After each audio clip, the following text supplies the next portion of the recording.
నీవు ఆరాధించి నీ దేవుడు ఎవరో తెలుసా? నీ యజమాని, నీ యజమాని, నీ యజమాని.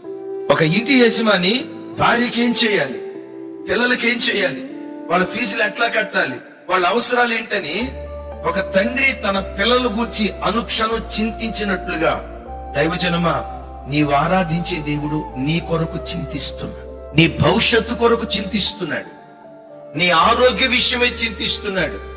నిన్ను గూర్చి ఆలోచించేవాడు భూమి మీద ఎవ్వడూ లేకపోవచ్చు. చివరికి నేను కన్న తల్లి కూడా నిన్ను పట్టించుకోకపోవచ్చు. నీకు జన్మనిచ్చిన నీ తండ్రి కూడా నీ మీద మనస్సు పెట్టకపోవచ్చు. మనుషులందరి దృష్టికి నువ్వు నలుసు వంటి వాడివైనా, మనుషులందరి దృష్టికి నువ్వు ఎన్నిక లేని దానివైనా, ఏ మనుషుడు నిన్ను గూర్చి ఒక్క క్షణం ఆలోచించేవాడు లేకపోయినా, నీవు ఆరాధించే నీ దేవుడు ప్రతి క్షణం నిన్ను గూర్చి ఆయన చింతిస్తూ ఉన్నాడు.